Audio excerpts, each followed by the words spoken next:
lady. That's how guys lose their jobs, not collecting fares. I'm sorry.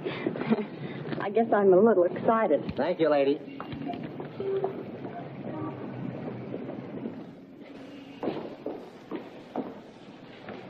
Good evening. Good evening. I'm Mrs. Stewart. Would you give me my husband's room number, please? Lieutenant Stewart. Lieutenant Stewart? Yes, he's arriving today. I wired for the reservation. Lieutenant and Mrs. Paul Stewart. You say you wired for a reservation? Yes, Mrs. Paul Stewart. I'm afraid there's been a slip-up. Apparently your wire wasn't received. But I sent it 3 days ago. I'm sorry, Mrs. Stewart. Unfortunately, there's nothing I can do for you. You mean I can't stay here? I wish I could help, but we're completely booked up. But I've got to stay here. This is the only place we can find each other. I thought for 2 years he was dead, and now I don't know if he's been hurt or what. Please don't be upset, Mrs. Stewart. Perhaps I can arrange something. Has Mr. Walters checked in yet? No, sir, not until tomorrow. Fine, then we can give them 816C for the night. But you will have to leave by noon tomorrow. Yes, of course. Thank you very much. Not at all. Will you register, please?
Hello, this is Mrs. Stewart.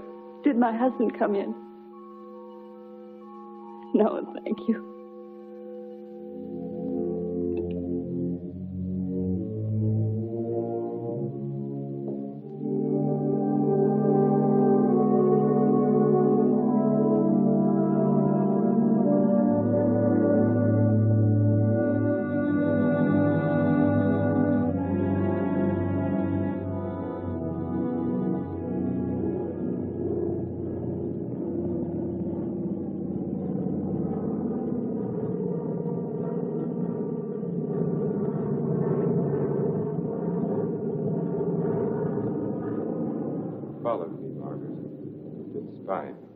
I have. I've been watching you for months, making a fool of yourself.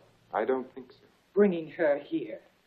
Elaine was just about to leave. I didn't interrupt too soon? Perhaps it's just as well things worked out like this, Margaret. I've decided to ask you for a divorce. A divorce? Well? Why should I divorce you? Oh, please, Margaret, let's be sensible. Whatever we had for one another is gone. We've been afraid to admit it before, but it's true. Elaine and I... Well, I love her.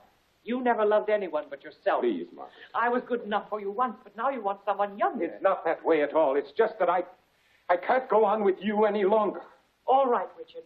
You can have your divorce. You're right. We are strangers.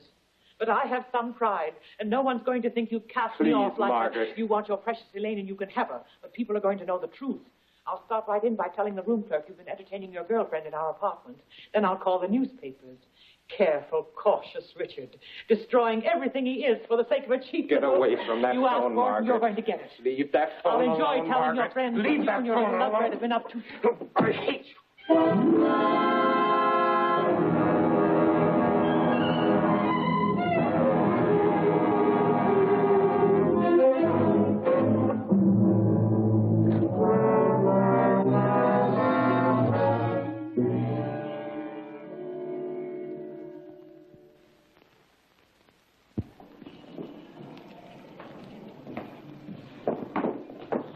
Good morning.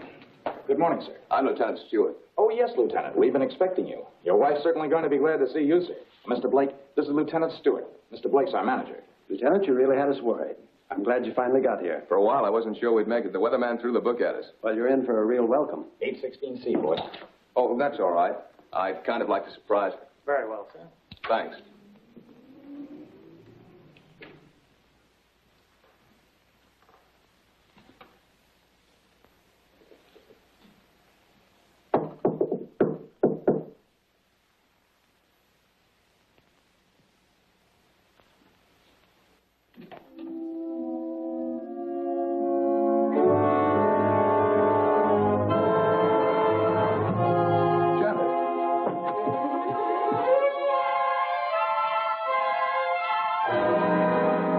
What's the matter? Janet. Janet, it's me. It's Paul.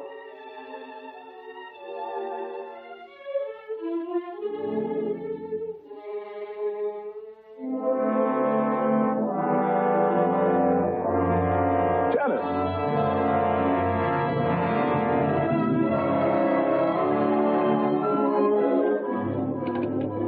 Hello, operator. This is Lieutenant Stewart calling. Can you send the house doctor to 816C right away? It's very urgent. Thank you.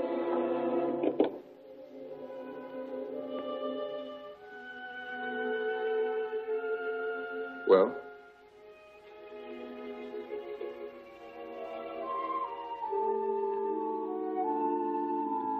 What is it? What's wrong with her, Doctor? I'm not sure. I think she's suffering from some sort of shock. I'll be frank with you, Lieutenant. This is a little outside my line. But there must be something you can do for her. We ought to call in a nerve specialist, a psychiatrist. Can you suggest one? There's a very good man in the hotel, Dr. Cross. If we're lucky, we might find him in. This is Dr. Blair. Will you see if Dr. Cross is in for me? Thanks. Cross has had a lot of experience with this sort of thing. I'm all right for a broken arm or an old-fashioned hangover. But when it comes to the mind, well... hello, Dr. Cross. This is Blair in the hotel. How are you? Say, I've run into something that's right up your alley. One of the guests here's had some sort of shock. No, I don't know what caused it. Oh, would you? Well, that's mighty nice of you. Thanks, Doctor. 816C. He'll be right with us. She was so alive when I saw her last. I can't quite believe this. Better snap out of it, Lieutenant. I don't want another patient. Dr. Cross is one of the best men in this part of the country. I'm very happy that he's going to have a look at it. I don't get it. What could have brought it on? I wish I could tell you. The mind's a strange instrument. What affects me may not bother you in the slightest. The workings of the mind depend on so many things inside as well as outside. You can't make hard and fast rules. Well, I suppose it is plausible that she hasn't been feeling well. Worrying about me, not knowing whether I was dead or alive. Then coming here and not finding me. That'll be Dr. Cross. Good morning, Doctor. Good morning. I appreciate your promptness. Not at all. The sooner you get to a case of shock, the better. This is Lieutenant Stewart, Dr. Cross. How do you do, Lieutenant? Thanks for coming, Doctor. My wife is in the bedroom. She doesn't know me.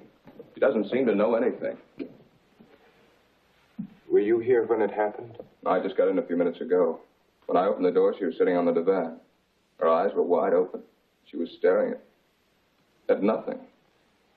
Did you notice anything peculiar about her actions when you saw her last? I've been a prisoner of war for 2 years. I've just come home. Oh, I see. She's had a rugged time of it, all right. First thinking I was dead, then hearing from me. On top of all that, my plane was 12 hours late. Would you say that she was a nervous, imaginative girl? No, sir. I've known her all my life. We came from the same small town in Michigan. Went to school together. She's just a nice kid. What's wrong with her, Doctor? She's had a nervous collapse, went into shock. Where did you find her? In the living room. In the living room? You said she was sitting on the divan. Yes, right here. I see. What do you think could have caused it, Doctor? Well, that's difficult to say.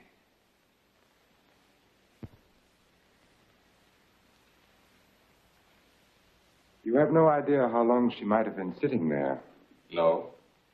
Oh, the clerk did say she phoned down about 1 in the morning. Between 1 and 8:30. What difference does that make, Doctor? The important thing is what can you do for her? It's hard for a doctor to make promises. We can only do our best.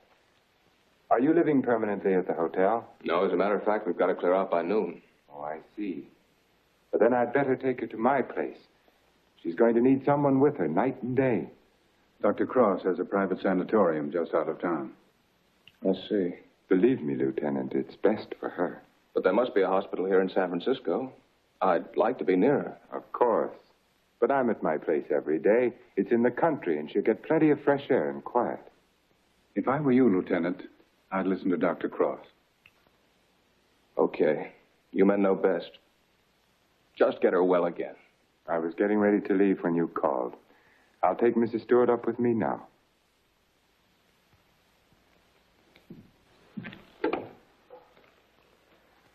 Hello, this is Dr. Cross. Will you get my office, please?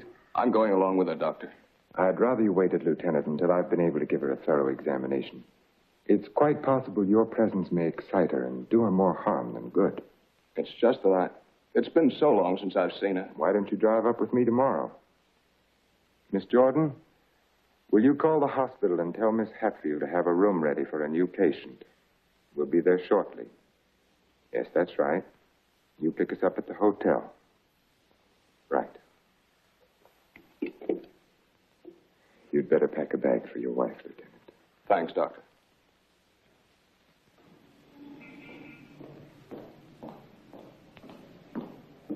I'm from Dr. Cross's office. We were to pick up a patient. Oh, yes. They're on their way down now. Thank you.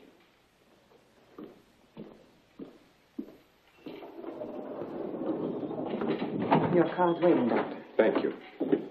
This is Miss Jordan from my office, Lieutenant Stewart. How do you do, Lieutenant? Mrs. Stewart has had a nervous collapse. What a shame. Don't you worry, Lieutenant. We'll soon have her well again. You'll call for me in the morning, right? Yes, I'll pick you up at 11:30.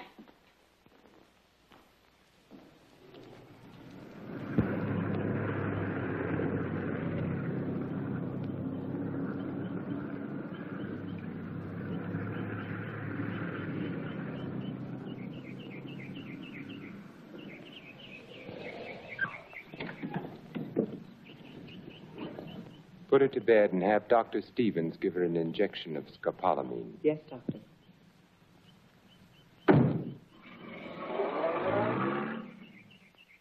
Miss Hatfield, Good morning, Doctor. your patient is coming in at the ambulance entrance. You have a room ready? Yes, I have, sir. Thank you.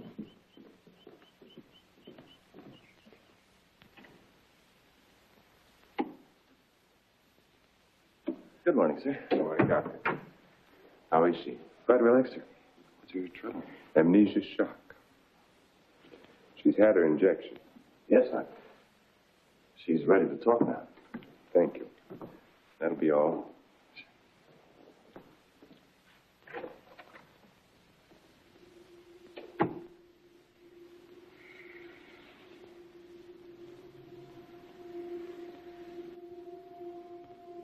I'm Dr. Cross, Mrs. Stewart. I'm your friend. I'm here to help you. I want you to think. You're going to remember things now. You went to meet your husband at the Belmont Arms. Do you remember that? You were worried about Paul. He didn't arrive on time. You were too nervous to sleep. Did you walk out on the balcony? Yes. I walked out on the balcony. See, you can remember. But what did you see from the balcony?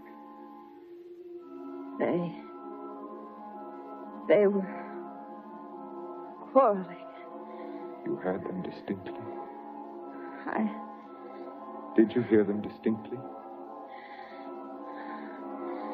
He's trying to stop her. He's going to hit her. He's hitting her head. He's killing her. Who's hurting the woman? That man. He's her husband. He's killing her.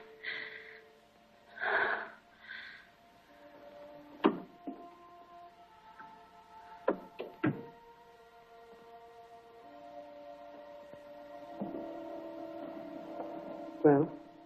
She knows, Elaine. She remembers. Her room was opposite my apartment. She walked out on the balcony. She heard everything.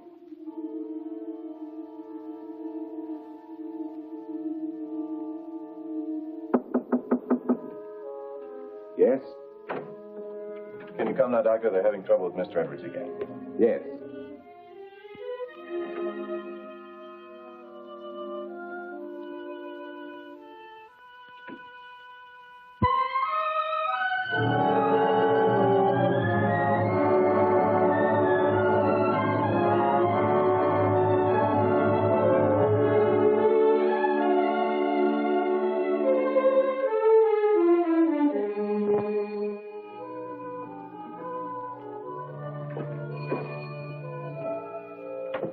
Darling, I didn't think you'd ever get here.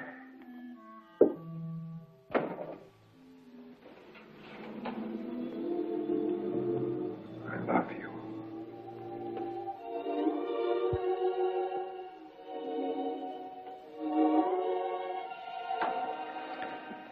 You've got a headache. I can tell from your eyes. Yes, it's bursting.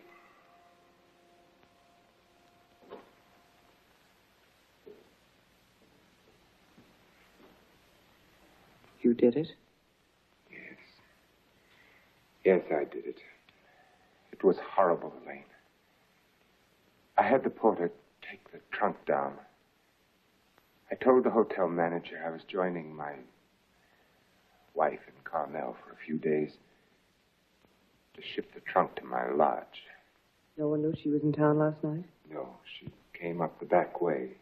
She wanted to surprise us, remember? You're not sorry. Are you? I wish I'd called the police. I lost my head. I didn't mean to kill her. There was no premeditation. But now I've concealed her body. I've shipped the trunk to my lodge. You know as well as I do there's only one answer for that. I shouldn't have listened to you, Elaine. Think, darling. What would have happened if you'd called the police? Manslaughter means 20 years. What would that have done to you, to us? I don't know. Would you have wanted it that way? No, no one knows. We're safe. You're forgetting Janet Stewart, aren't you? She knows. What if she talks? I haven't forgotten her. She can't tell what she's seen as long as she's in this condition, can she? Shock will wear off in a couple of weeks at the most. It'll wear off if you let it, Dick. Elaine, I'm a doctor. She'll talk only if you let her. You mean too much to me. It's the only way out, Dick. It's the one and only way out for us. I don't know, Elaine. I've got to think.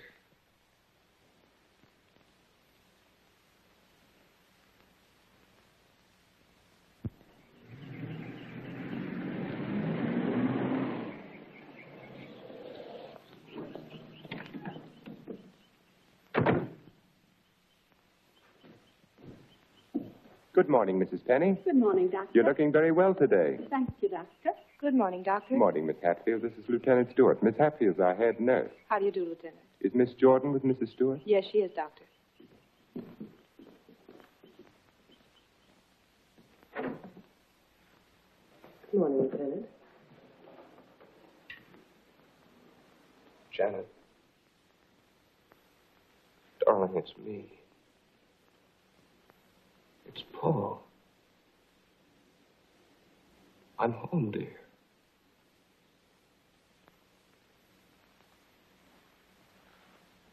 She's worse. Not really. She was restless, and we gave her a sedative. You've got to be patient, Lieutenant. It's going to take time. And you must try to stop thinking of your wife as she was. You see, when you were reported killed, she had a terrible time adjusting herself, but she did.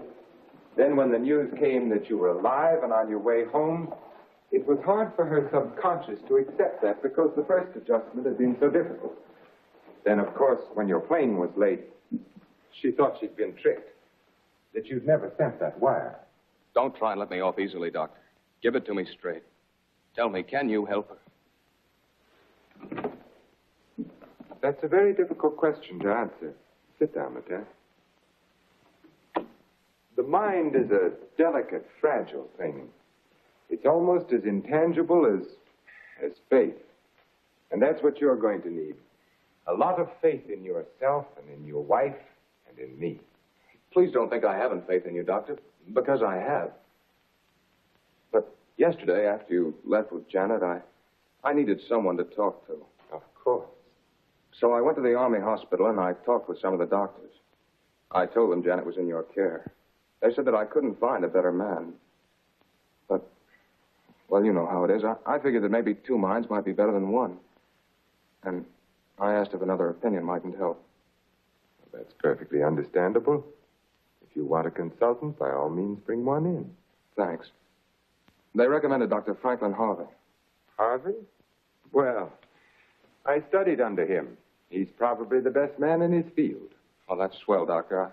I was a little embarrassed. I didn't want you to think that... Not at all. I'll phone Dr. Harvey and have him out here. Good. Well, I might as well go back to town. If it's all right, I'll run out again tomorrow. For Mrs. Stewart's sake, I'm going to have to ask you to observe our regular visiting days, Sundays and Thursdays. I'll phone Dr. Harvey and try to have him out here Thursday so that you can talk with him then. Okay, we'll make it Thursday. Oh, I thought you'd like to know, Lieutenant. She's resting quite easily now. Thanks. Goodbye, Doctor. Miss Jordan. Goodbye.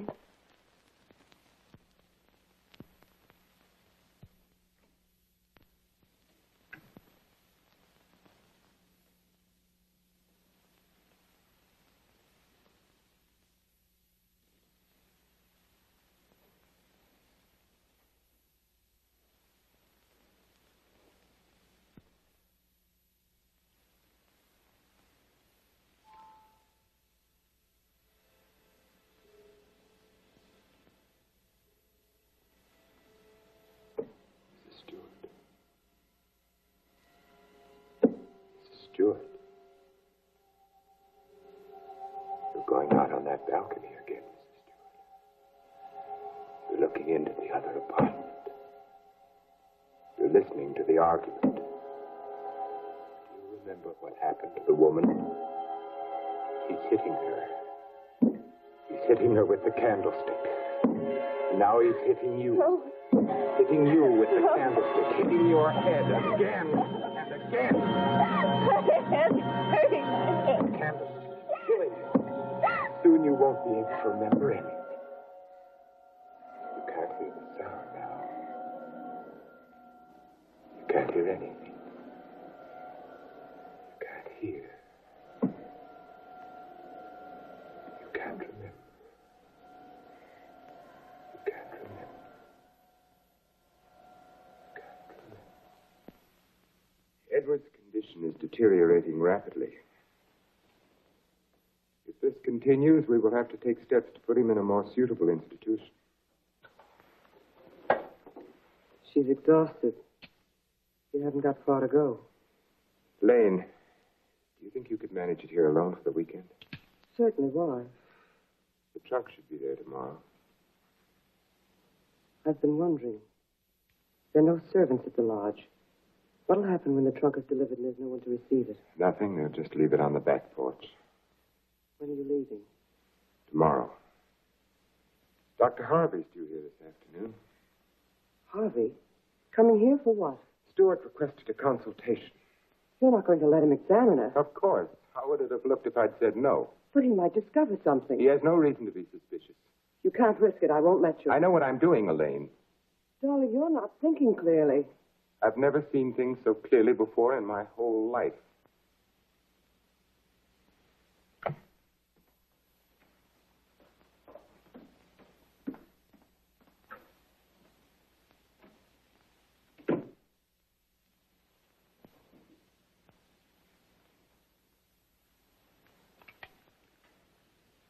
You'll send me a report on her spinal test Yes, Dr. Harvey.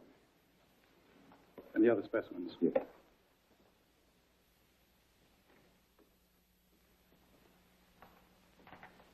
You know, Richard, I'm not sure I completely agree this was all brought on by her husband's late arrival. That was a contributing circumstance. I feel there may have been something else. That's always possible, of course, sir. But I found no evidence of it. Just speculation. Will you have a cigar, sir? Yes, thank you. Let's continue the present treatment and see how she comes along. Yes. I notice, Richard, you've been giving her sedatives. Yes, I have. She's been pretty difficult at times. I'd go easy on them. If she's under sedation, there's no way of knowing when she comes back to normal. No, I'd planned to take her off them within the next 24 hours. Fine. By the way, how's Margaret? I'm joining her at the lodge. Give her my regards when you see her. I will, thank you, sir. Well, I'd better talk with the young man. Sometimes I wonder which are more difficult, patients or their families.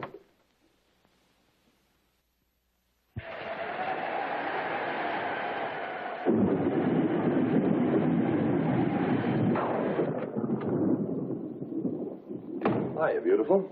Hi. Yeah, what a night. You don't happen to know a blonde who'd like to relax with me, do you?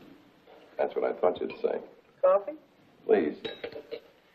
And poor Edward's storms don't do him any good. He kept ducking into his closet and slamming the door after him. Finally had to lock it. How's your patient? All right, I guess. Talking with her husband, it's kind of tough coming home and finding a wife in that condition. Yes. Can't figure Dr. Cross's treatment. Why keep the poor guy from seeing his wife? I think it would have helped snap her out of it if she saw more of him. Dr. Cross doesn't want to get her excited. After all, the attack was brought on by worry over him. Yeah. That was close.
it's time to turn in. So you better tuck your patient in bed and get a good night's sleep. Yes, I should be up there now.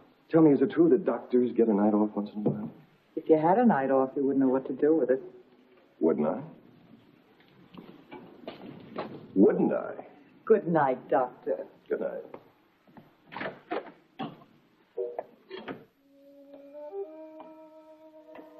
Well, another stormy weekend. It is my night off.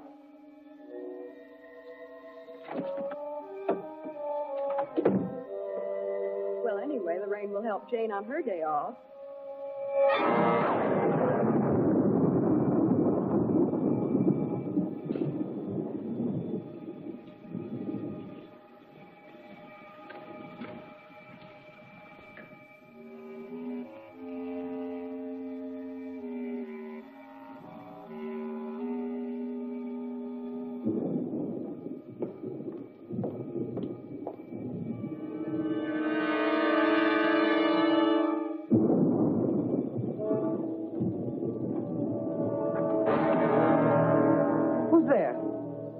Mr. Edwards, you shouldn't be in here. Come, I'll take you back Don't to...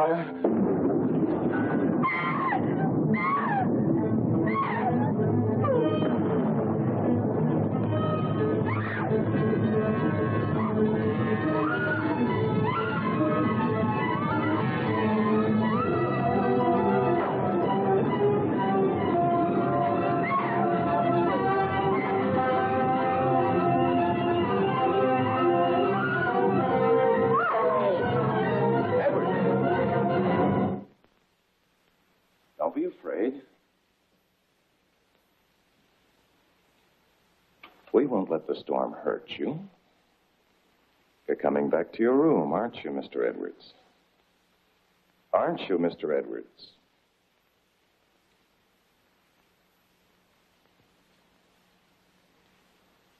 That's fine. Come along. Take care of him, Frank. Yes, Doctor. Come along, sir. Are you all right, Elaine? Yes. There, Mrs. Stewart, it's all over. Oh, he killed her. He hit her on the head and he killed her. Her husband killed her.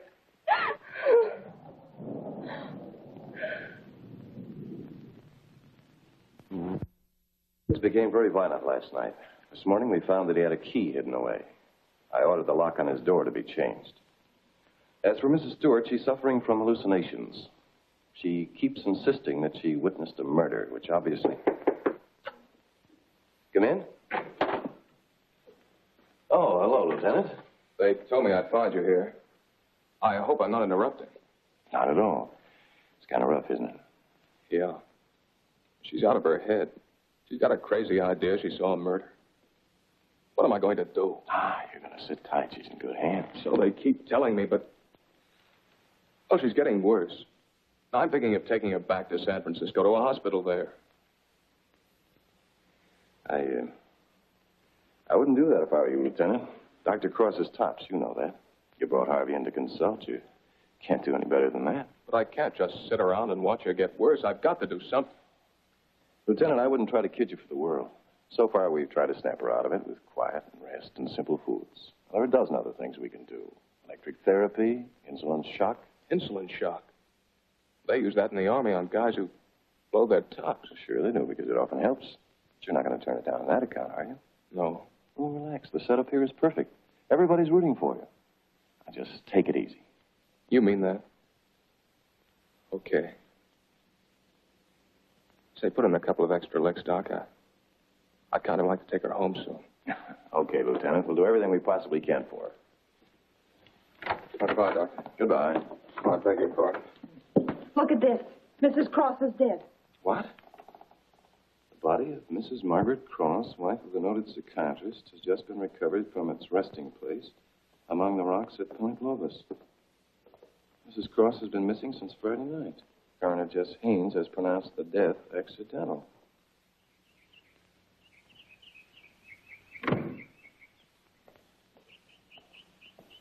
Good morning, Doctor. You have our deepest sympathy. Thank you.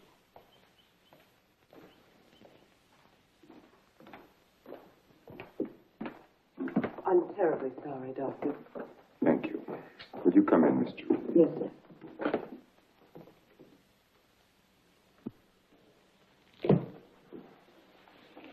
You're the perfect picture of a heartbroken husband. Am I? I've missed you. Driving back, there was time to think. I got to thinking about you. I asked myself, is she worth what I've done? Well?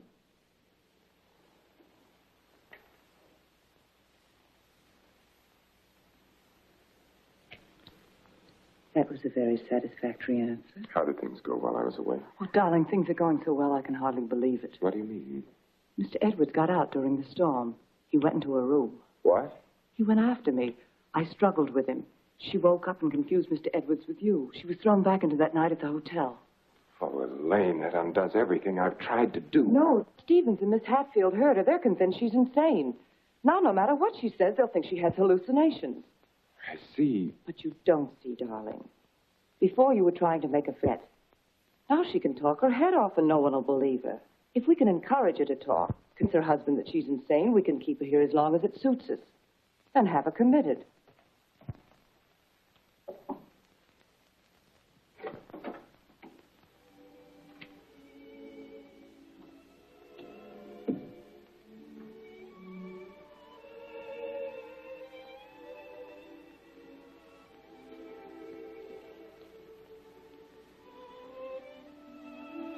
Darling. Janet, darling. It's me. Wake up. I'm here, dear.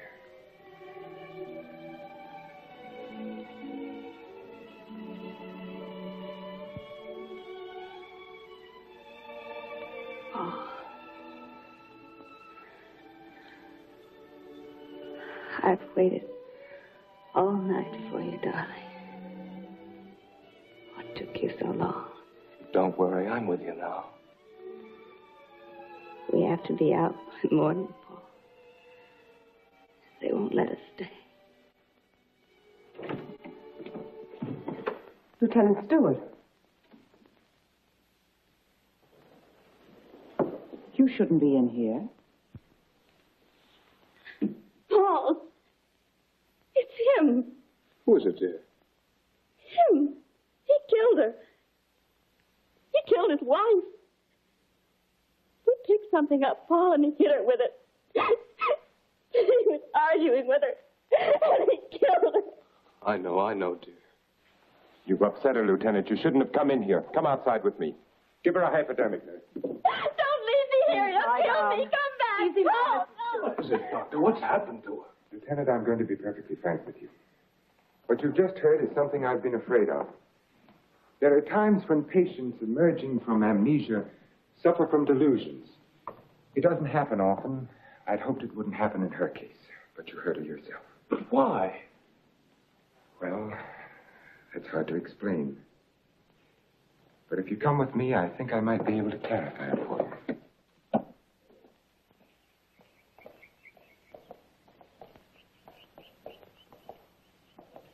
Hello, Mrs. Penny. Good day, Doctor. How are you feeling today? Just fine, Doctor. Just fine. That's a lovely thing you're knitting there. It's a shawl for one of my friends. Everyone here treating you well? Oh, yes. They're very nice to me. Dr. Stevens hasn't tried to kill me with that needle for a long while now. Neither has Miss Hatfield. Haven't I told you many times, Mrs. Penny, that no one here is trying to kill you? Oh, yes, they are. You all want to kill me. You're murderers, all of you. But I've learned. I'm too smart for you.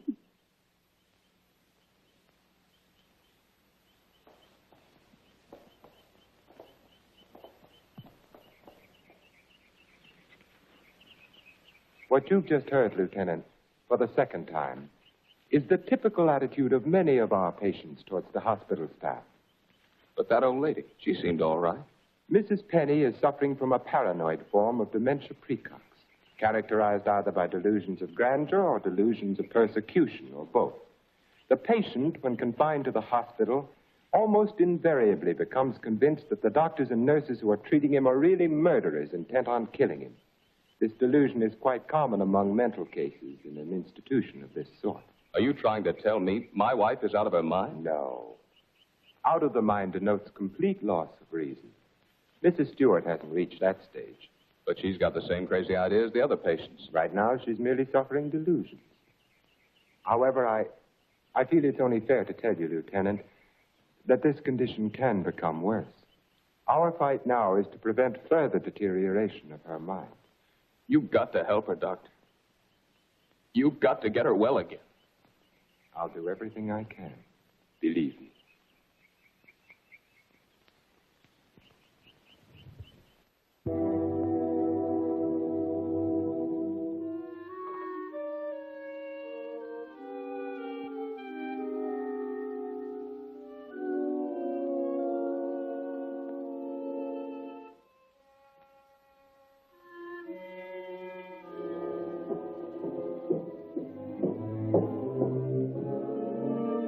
Come now, Mrs. Stewart, you shouldn't be out of bed. Will you help me, please? Please, please help me. Get the police here, please. We don't need the police, Mrs. Stewart. You come along with me and everything will be all You right. don't understand. There's nothing the matter with me. I want the police. That doctor's a murderer. You go back to bed and we'll call them. Don't talk to me as if I were crazy. I'm telling you the truth. Orderly. Now come along, Mrs. Stewart. No one is going to hurt you. Everything's going to be all right. Orderly. Let me go. No. I'm not crazy. I'm not crazy. I wish you could have been there to see her yourself. Yes, I heard about it this morning. She had the usual delusions. She kept insisting that you were a murderer. You know how they get. She wanted me to call the police. For a moment, she became very violent. I had to give her a sedative. I think we ought to do something about her. I agree with you, Doctor. I'll be in to see her in a few minutes. Thank you, sir. Thank you. There, you see? Everything worked out just as we planned. Yes. Well, smile, darling. It's fallen right in our lap. You don't seem particularly pleased. I am. Of course I am, Elaine. But what are you going to do? I'm going to try to find something that will convince her that she's insane. You'd better get back to her now, darling. I'll be over in a few minutes. Right.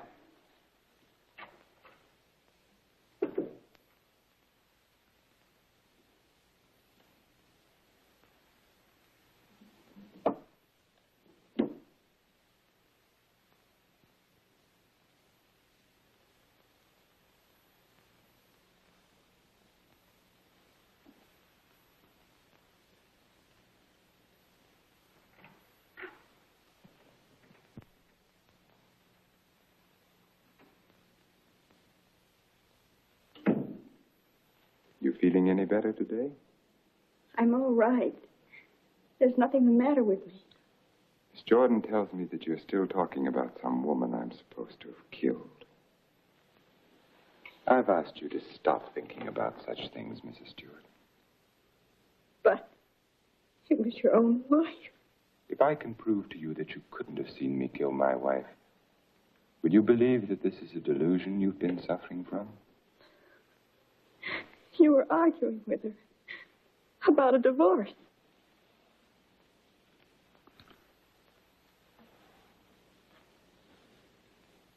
If you will look at the date on this newspaper, Mrs. Stewart, you will see that my wife died only a week ago.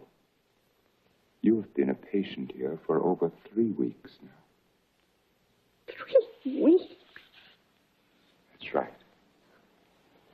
So you see, this has all been a very vivid dream. You must fight these dreams, Mrs. Stewart, or they're going to become worse, and we don't want that to happen. My mind is all right. It's not all right, Mrs. Stewart. Your mind is sick, and it's getting worse. My mind is all right. You wouldn't want your husband to see you in that condition, would you? He doesn't even want to see you when you're like this. You're losing your mind, Mrs. Stewart. No. Losing your mind.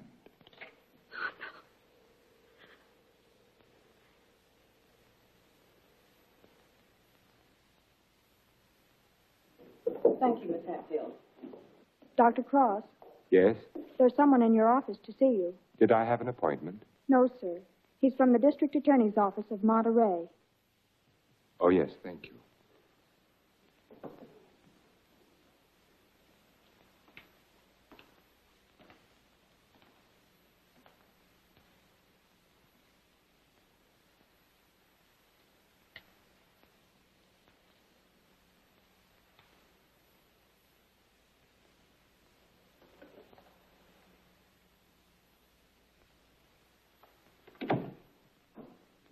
Dr. Cross?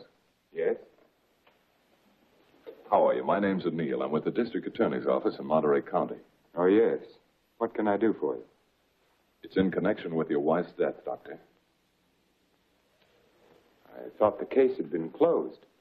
Something happened this week that made us consider the possibility that your wife didn't fall into that chasm by accident. I don't understand. A couple of days ago, someone broke into Harwood Lodge, beat Mrs. Harwood into unconsciousness, and made off with her valuables. We caught the thief day before yesterday.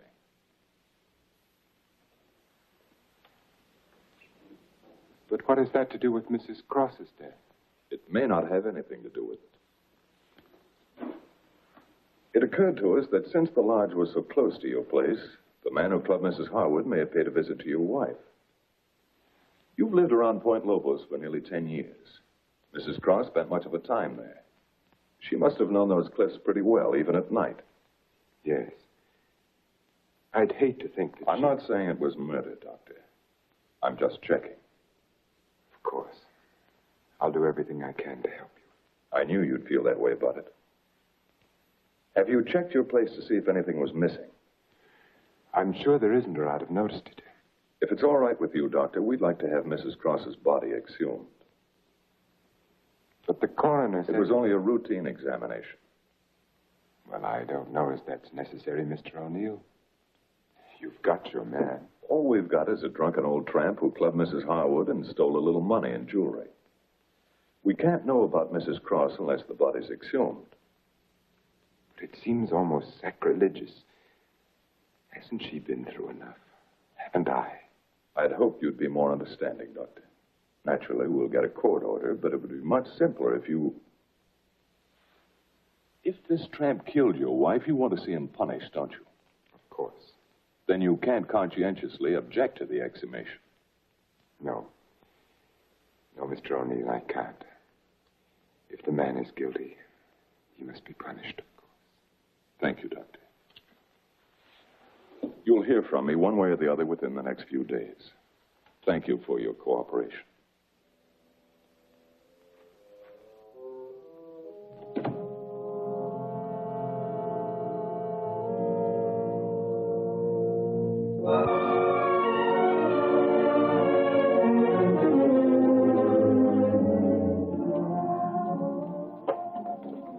Darling, I've been so worried I didn't know what had happened to you.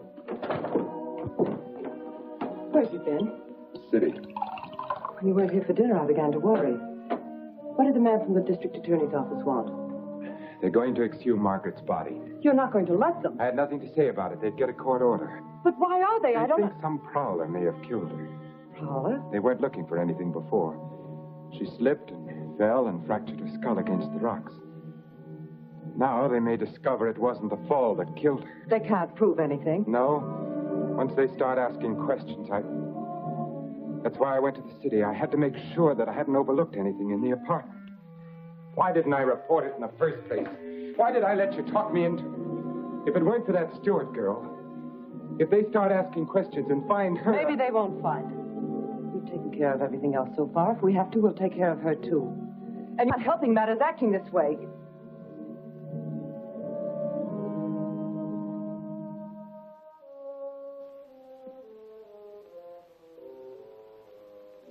If a man wanted to, if he had courage, he could get rid of her and no one would ever know. Doctor has an advantage. I could give her insulin shock treatment. Shock treatment's indicated in a case like hers. I could give her 4 injections. Then with the last one, an overdose. No one would ever know the difference. Then we'd be safe. No matter what the district attorney's office found, we'd be safe. They'd have nothing on us, Richard. We could get married then. You'd be yourself again, Richard. We'd find peace and quiet here, just the two of us. You don't think I'd do it, do you? Why not? Is her life more important than ours? I've had enough. Look, Elaine, I can't go on like this. Things keep piling up. First it was Margaret, and then tricking that child so that she'd forget. Then convincing her that she was insane. There's a limit beyond which even I can't go.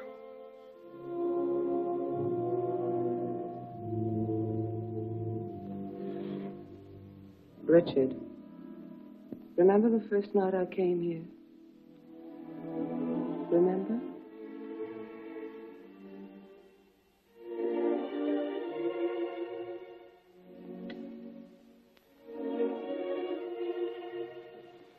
You were alone. You were sitting here in front of the fireplace with a sick headache. The lights were out. You didn't hear me when I knocked, and I opened the door, and you said, "Oh, it's you, Miss Jordan." You called me Miss Jordan then, remember? I told you I had to see you about Mrs. Penny's prescription.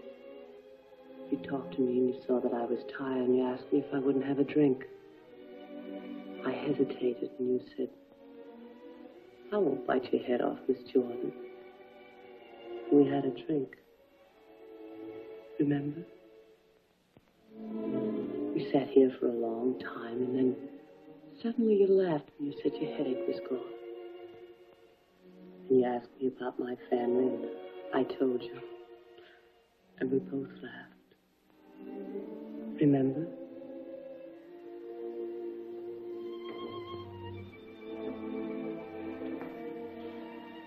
Then you took me in your arms. I know you remember that. I won't do it, Lily. I won't do it. Just a minute, I'm coming.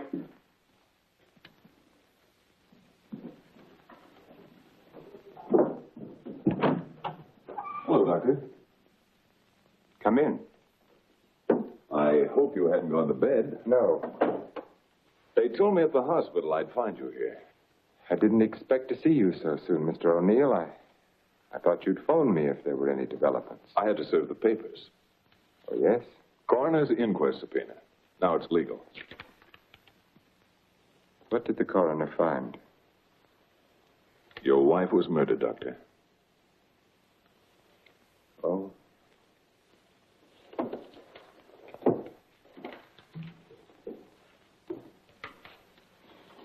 Are you sure? Yes, sir. Sit down, Mr. O'Neill. She was beaten over the head, suffered an explosive fracture. Death was practically instantaneous. This prowler you told me about, you think he did it? Seems so. He clubbed Mrs. Harwood. Your wife went out the same way. A pattern. Killers usually follow a pattern. You don't know how she was killed?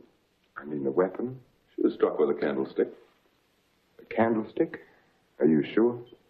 A heavy silver one. How can you know? Microscope. There were particles of silver in the wound. They told us it was a silver object. There were bits of wax mixed in with the silver. They told us it was a candlestick. Must have been a heavy candlestick to have done the damage. Just routine, Doctor. A criminal doesn't have much of a chance these days, does he? No, sir. By the way, do you have any silver candlesticks at the lodge? We might have. I'd like your permission to go through the house. The murderer may have left the candlestick behind, in which case we'll get fingerprints. If he got rid of the weapon, we may be able to find the mate. Then we'll know what to look for. Of course, go right ahead. Thanks. Now, if we can find the candlestick, our troubles are over. By the way, when did you see Mrs. Cross last? Alive, I mean. Oh, a couple of weeks before she was killed. Why? Can you place it a little more definitely? I think so.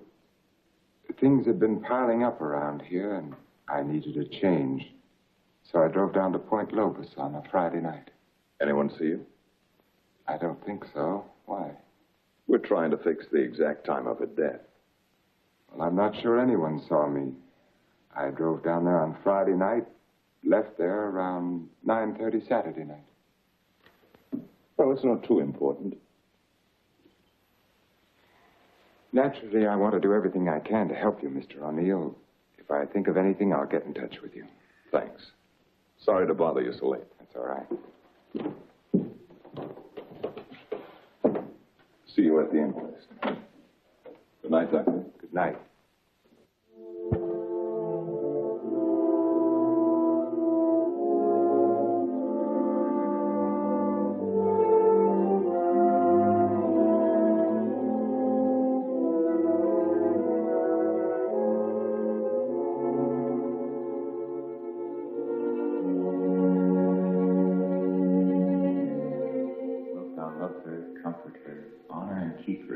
can send him help. And forsaking all others, keep only unto her, so long she both shall live. I will. What's the matter, Richard? You haven't been yourself lately. Something on your mind? Darling, what's happening with us? Richard, I must speak to you. People are talking about you and that nurse, Miss Jordan. How do you like my hair, Richard? Of course, I had it dyed. Everyone says it makes me look years younger. I could give her 4 injections. Then with the last one, an overdose.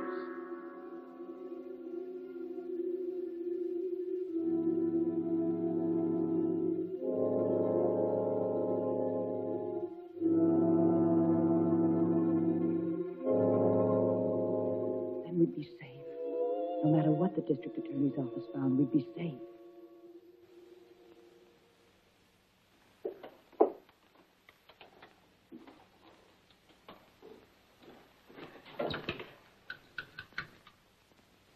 Get me Lieutenant Stewart, please. Treatment itself consists of a series of shocks brought on by injections of insulin. The dosage and the degree of shock is gradually increased until we've reached what we feel is the limit the patient's system can stand. Well, if you do give Janet this insulin, how certain can you be that it'll help her? I'm neither a miracle man nor a prophet, Lieutenant. If medicine were an exact science and not an art, I might be able to tell you. But you think there's a chance? Yes, I do. I have seen it work in the Army. All right, Doctor, go ahead and try it. Fine. We'll begin the treatment tomorrow morning.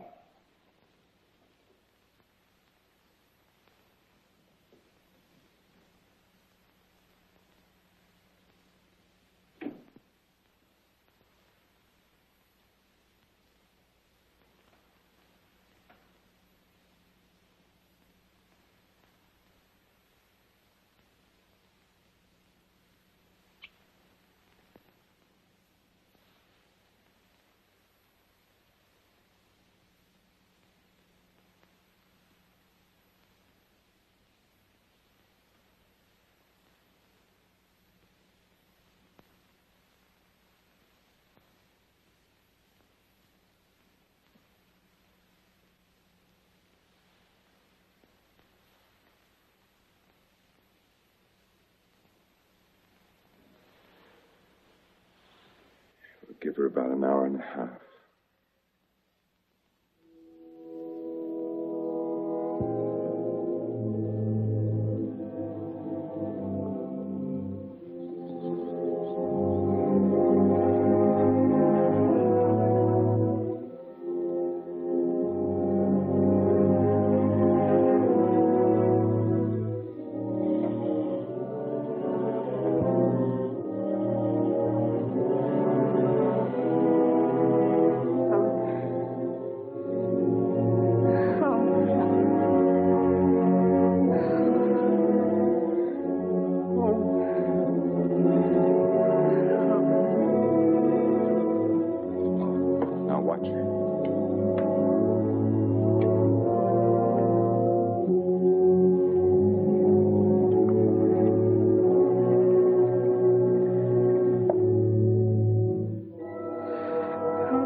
We'll bring her up now.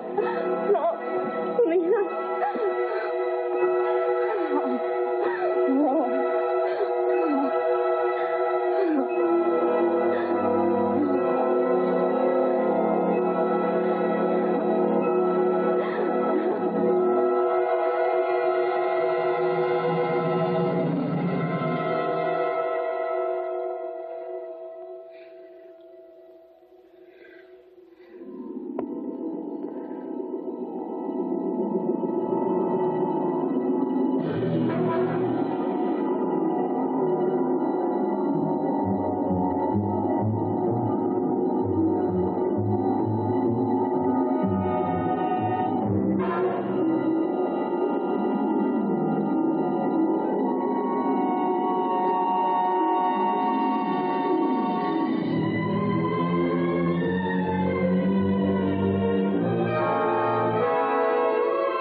Yes, he's in. Do you have an appointment? I'll be glad to consult with you, Doctor. I'm sorry to break in this way. My secretary will make the appointment. I had to see you, Doctor. It's about my wife. She's been getting insulin shock treatments. Now, just a moment, young man. Oh, it's Lieutenant Stewart. Well, we've had some wonderful results with insulin. But after 3 treatments, she still insists she saw Dr. Cross murder his wife with a candlestick. Murder his wife? Yes, and she says he's trying to kill her now. Well, that's a very common delusion. Mrs. Cross is dead, and Dr. Cross did live in our hotel. You and the Crosses were in the same hotel? The Belmont Arms. I see. And when was it she said that? Yesterday? Yes, after the treatment.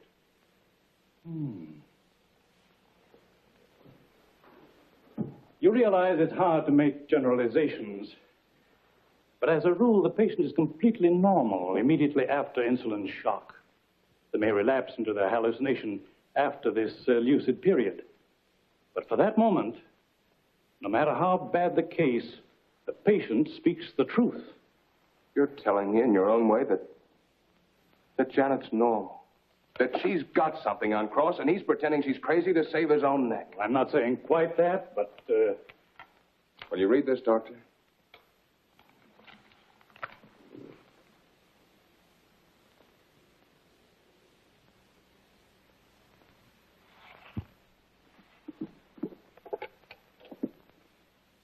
Get Dr. Cross at his sanatorium, please. It seems inconceivable. Hello, Dr. Cross. I'm sorry, Dr. Harvey. Dr. Cross is with Mrs. Stewart. No, sir, this is Dr. Stevens' day off. I see. Thank you. Well, Lieutenant, I think a trip is in order.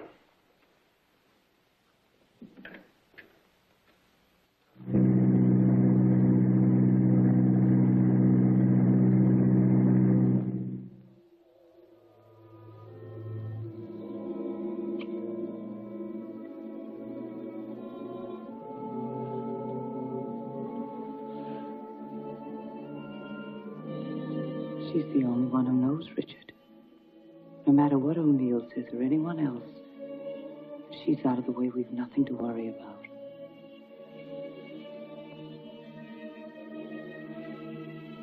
They can hint and guess all they want, but without her, they have nothing.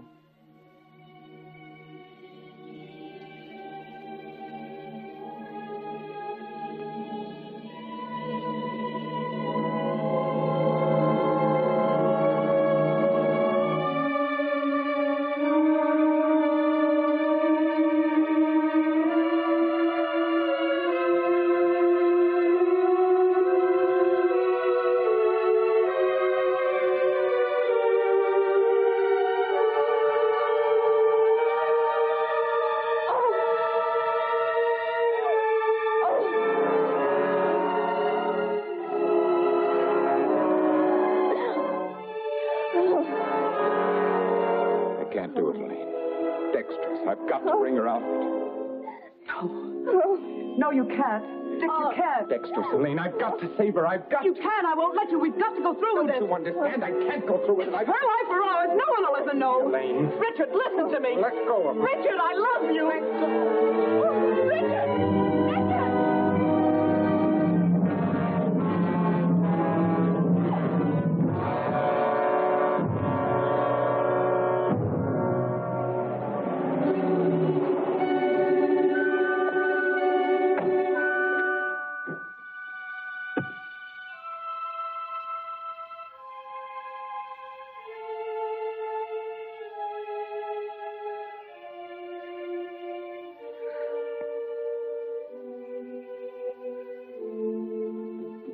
Dr. Cross, where is he? Mrs. Stewart. Come along, I may need you.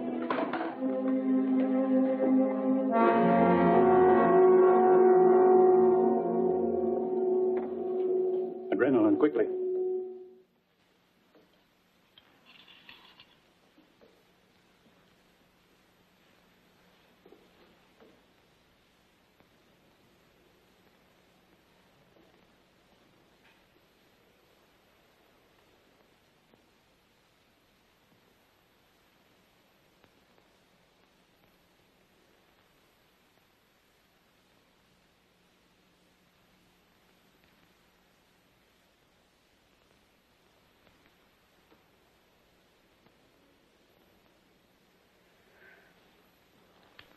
Don't worry, son. She'll come out of it in a couple of hours, and you'll be able to take her home in 2 or 3 days. I'm very grateful to you, Doctor.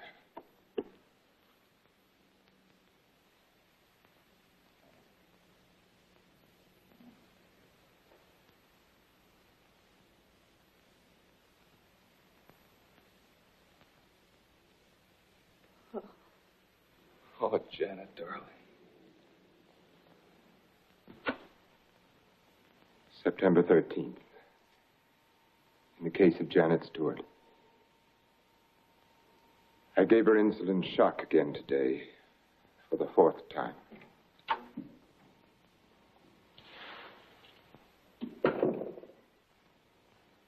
Can you give me a minute? Thank you.